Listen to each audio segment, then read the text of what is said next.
ओम शांति। आज 1 मई 2025। आज के ईश्वरीय महावाक्यों में हमारे परमपिता परमात्मा शिव कहते हैं, मीठे बच्चे, तुम बेहद के बाप से बेहद का वर्षा लेने आए हो। तुम बेहद के बाप से बेहद का वर्षा लेने आए हो। यहाँ हद की कोई बात नहीं। तुम बड़े उमंग से बाप को याद करो तो पुरानी दुनिया भूल जाएगी। प्रश्न, कौन सी एक बात तुम्हें बार बार अपने से घोट कर पक्की करनी चाहिए? उत्तर, हम आत्मा हैं। हम परमात्मा बाप से वर्षा ले रहे हैं। आत्माएं हैं बच्चे, परमात्मा है बाप। अभी बच्चे और बाप का मेला लगा हुआ है। ये बात बार बार घोट घोट कर पक्की करो। जितना आत्म अभिमानी बनते जाएंगे, देह अभिमान मिट जाएगा। गीत है, जो पिया के साथ है उसके साथ ज्ञान की बरसात है। ओम शांति। बच्चे जानते हैं कि हम बाबा के साथ बैठे हुए हैं। ये है बड़े ते बड़ा बाबा, सबका बाबा है। बाबा आया हुआ है।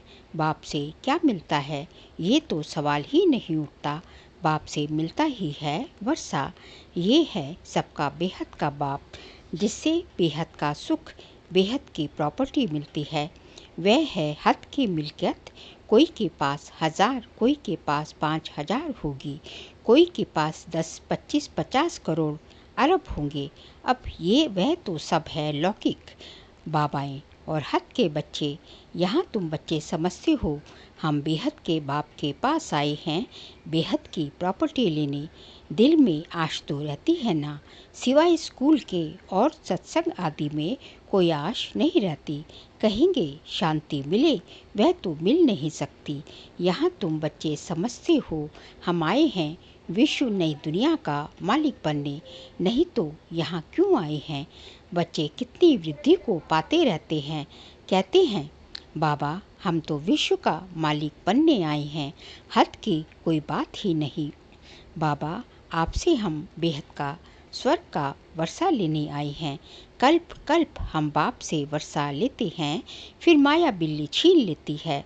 इसलिए इसको हार जीत का खेल कहा जाता है। बाप बैठ बच्चों को समझाते हैं। बच्चे भी नंबरवार समझते हैं। ये कोई साधु संत नहीं है। जैसे तुमको कपड़े पड़े हैं वैसे इनको पड़े हैं। ये तो बाबा है ना।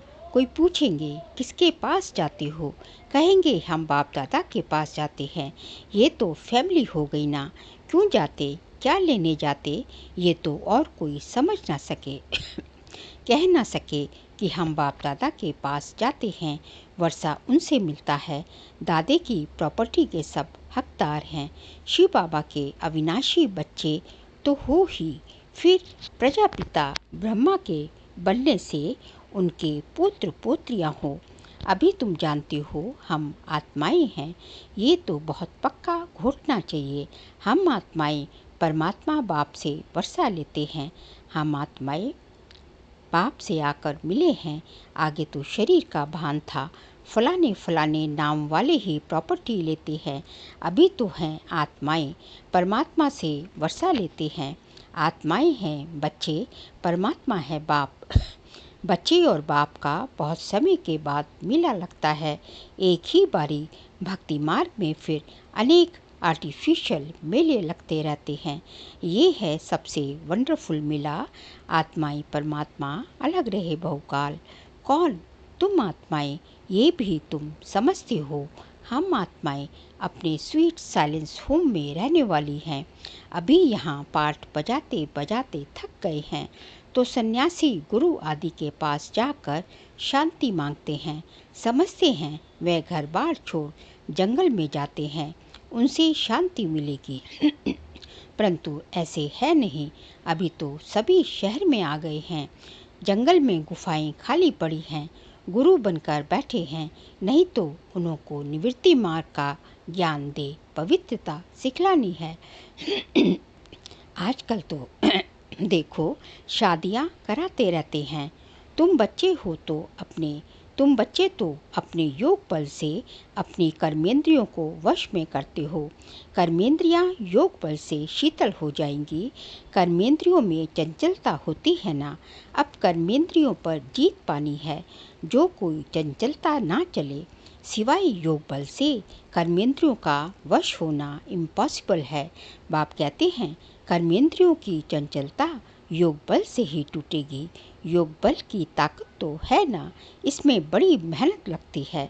आगे चलकर कर्मेंद्रियों की चंचलता नहीं रहेगी। सतयुग में तो कोई गंदी बीमारी नहीं होती। यहाँ तुम कर्मेंद्रियों को वश कर जाते तो कोई भी गंदी बात वहाँ होती नहीं।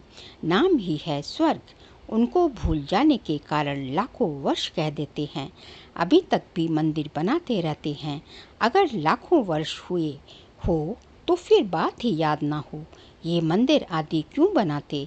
तो वहाँ कर्मेंद्रियाँ शीतल रहती हैं, कोई चंचलता नहीं रहती। शिव बाबा को तो कर्मेंद्रियाँ है नहीं, बाकी आत्मा में ज्ञान तो सारा है ना। वही शांति का सागर, सुख का सागर है। वो लोग कहते कर्मेंद्रिया वश नहीं हो सकती।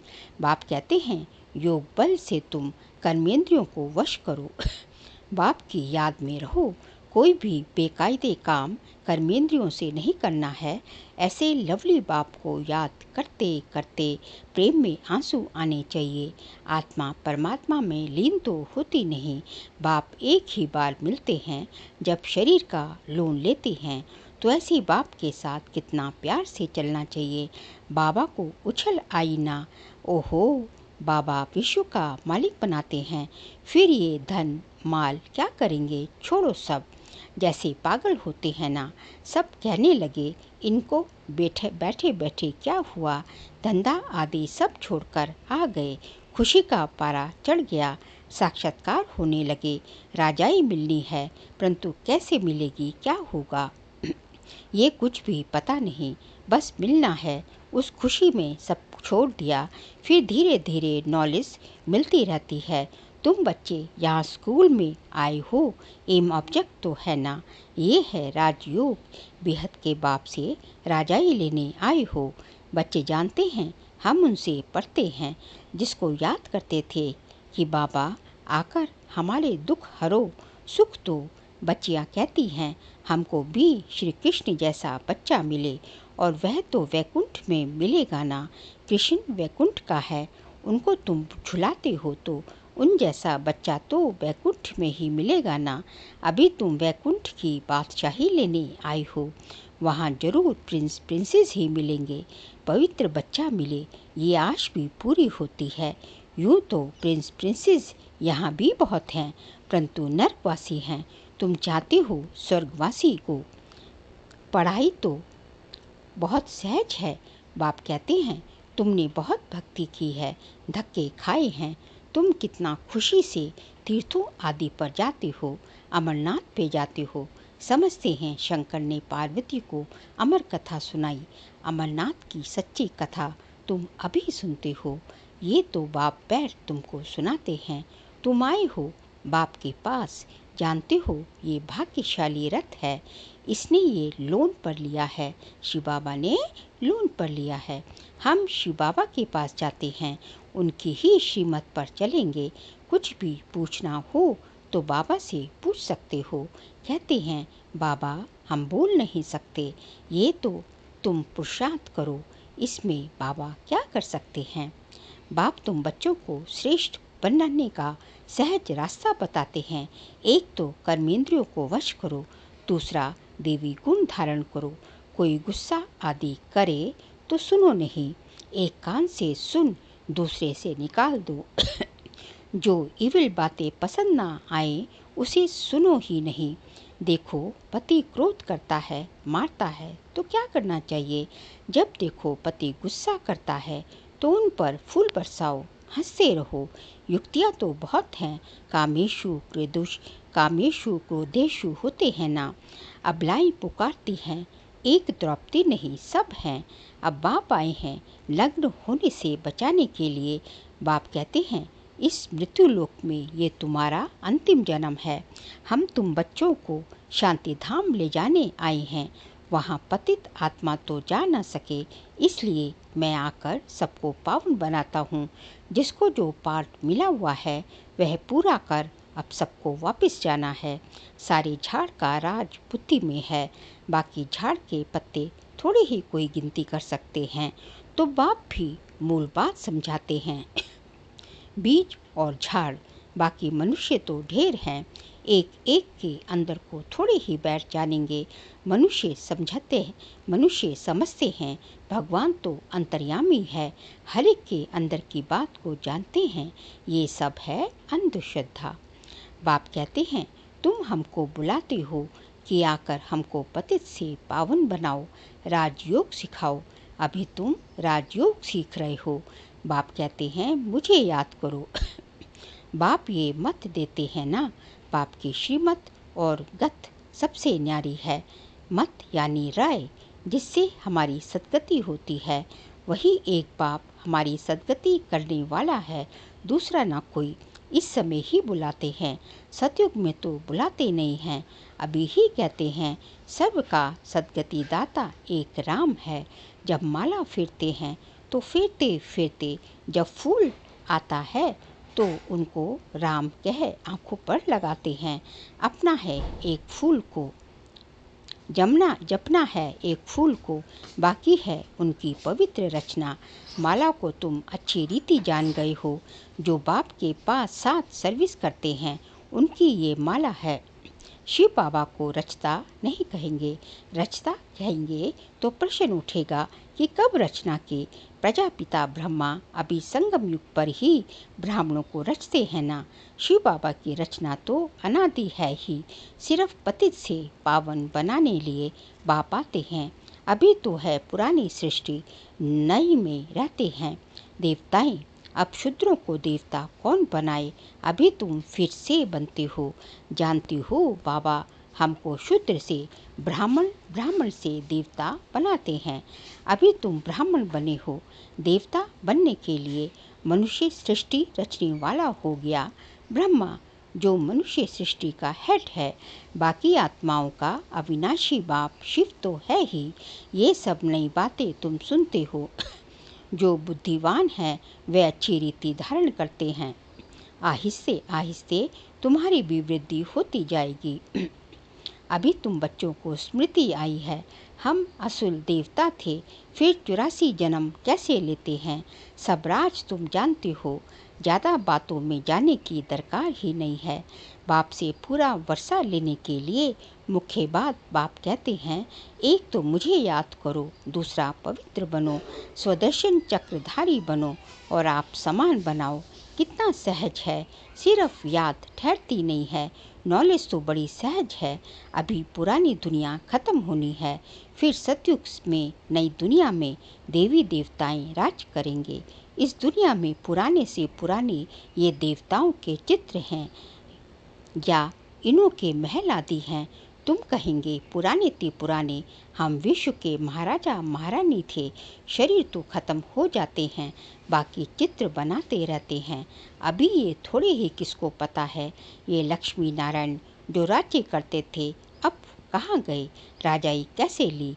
बिरला इतने मंदिर बनाते हैं, परंतु जानते नहीं पैसे मिलते जाते हैं और बनाते जाते हैं। समझते हैं ये देवताओं की कृपा है, एक शिव की पूजा है। अव्यभिचारी भक्ति ज्ञान देने वाला तो ज्ञान सागर एक ही है, बाकी है भक्ति मार्ग। ज्ञान से आधा कल्प सद्गति होती है, फिर भक्ति की दरकार नहीं रहती। ज्ञान, भक्ति और वैराग्य। अब भक्ति से पुरानी दुनिया से वैराग्य, पुरानी अब खत्म होनी है, इसमें आसक्ति क्या रखें। अब तो नाटक पूरा होता है, हम जाते हैं घर, ये खुशी रहती है। कई समझते हैं मोक्ष पाना तो अच्छा है, फिर आएंगे नहीं। आत्मा बुदबुदा है जो सागर में मिल जाता है। ये सब गपोड़े हैं। एक्टर तो एक्ट करेगा जरूर, जो घर बैठ जाए वह कोई एक्टर थोड़े ही हुआ। मोक्ष होता नहीं, ये ड्रामा अनादि बना हुआ है। यहाँ तुमको कितनी नॉलेज मिलती है, मनुष्यों की बुद्धि में तो कुछ भी नहीं है। तुम्हारा पार्ट ही है बाप से ज्ञान लेने का, वर्षा पाने का। तुम ड्रामा में बंधाईमान हो, पुरुषार्थ जरूर करेंगे। ऐसे नहीं ड्रामा में होगा तो मिलेगा, फिर तो बैठ जाओ। लेकिन कर्म बिगर कोई रह नहीं सकता है, कर्म संन्यास हो ही नहीं सकता। अच्छा, मीठे मीठे सिकिलते बच्चों प्रति माता पिता बाप दादा का याद प्यार और गुड मॉर्निंग। रूहानी बाप की रूहानी बच्चों को नमस्ते। हम रूहानी बच्चों की रूहानी बाप दादा को नमस्ते नमस्ते नमस्ते। सार के लिए पॉइंट्स है, योग बल की ताकत से अपनी कर्मेंद्रियों को शीतल बनाना है, वश में रखना है।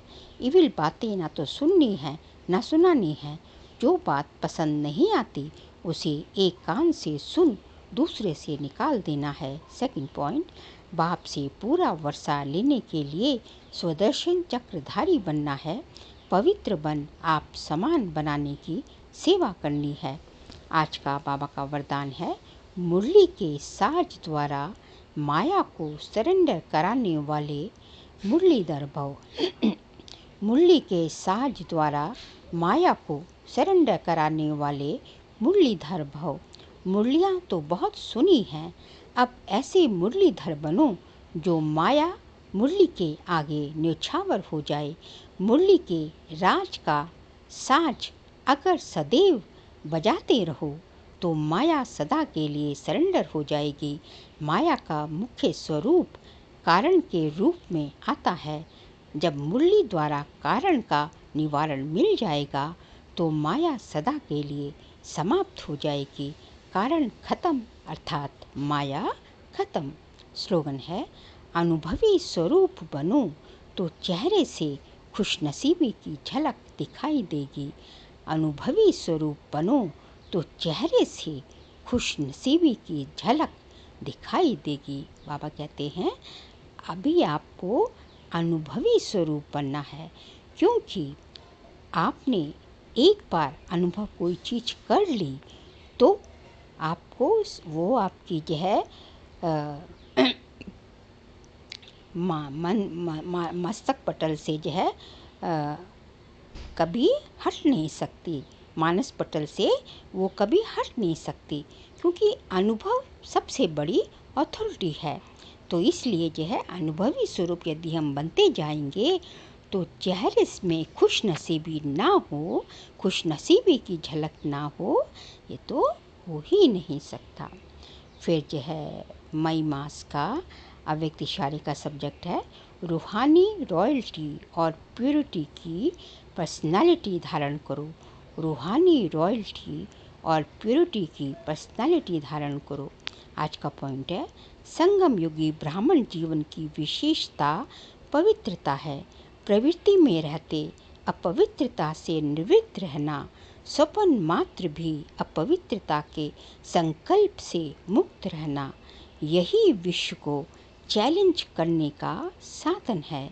यही आप ब्राह्मणों की रूहानी रॉयल्टी और पर्सनालिटी है। हमारी जो है ब्राह्मणों की रूहानी रॉयल्टी और पर्सनालिटी क्या है? पवित्रता। ये पवित्रता जो है स्वपन मात्र भी अपवित्रता के संकल्प ना हो। अच्छा, ओम शांति।